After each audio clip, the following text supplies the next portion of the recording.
السلام عليكم ورحمة الله. الحمد لله رب العالمين والصلاة والسلام على أشرف المرسلين وعلى آله وصحبه وسلم. ഒരിക്കൽ സയ്യിദുനാ റസൂൽ കരീം സല്ലല്ലാഹു അലൈഹി വസല്ലം തങ്ങൾ പറയുക, നിങ്ങൾ സദക്ക ചെയ്യുവാൻ ഒരു ബുദ്ധിമുട്ടതായ ഒരു സമയത്ത്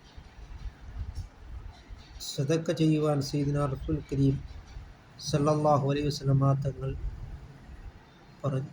ആ സമയത്ത് അബൂബക്കർ സിദ്ദീഖ് റളിയല്ലാഹു തആല അൻഹു സദക്ക ചെയ്തു. അല്ലാഹു വറസൂലുഹു ബാക്കി.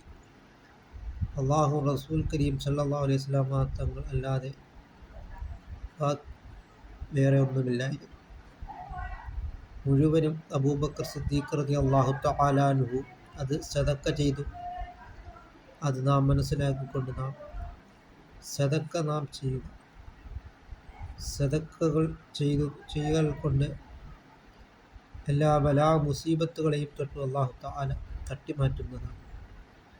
അതുകൊണ്ട് സദക്കകളെ നാം ധാരാളമായിട്ട് അധികരിപ്പിക്കുക. അതുകൊണ്ട് അത് ആപത്തുകളും ഇടങ്ങേറുകളും എല്ലാം മാറ്റുന്നതാണ്. അത് നാം മനസ്സിലാക്കിക്കൊണ്ട് നാം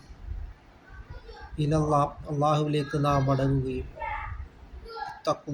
അള്ളാഹുവിനെ നാം തഖ്വ ചെയ്ത് നാം ജീവിക്കുവാനും നാം ശ്രമിക്കുക. അങ്ങനെ അള്ളാഹുവിലേക്ക് ധാരാളമായി സൽക്കർമ്മങ്ങൾ കൊണ്ട് നാം മുന്നേറുക. ഒരിക്കൽ ഉമറുൽ ഫാറൂഖ് റളിയല്ലാഹു തആല അൻഹു അബൂബക്കർ റളിയല്ലാഹു തആല അൻഹുവിനെ മറികടക്കാൻ ആഗ്രഹിച്ചു. അങ്ങനെ നബി സല്ലല്ലാഹു അലൈഹി വസല്ലം തങ്ങൾ അവിടുന്ന് സദക്ക ചെയ്യുവാൻ പറയുന്നതായ സമയത്ത് ഉമറുൽ ഫാറൂഖ് റളിയല്ലാഹു തആല അൻഹു തൻ്റെ സമ്പത്തിൻ്റെ പകുതി സദക്ക ചെയ്തു.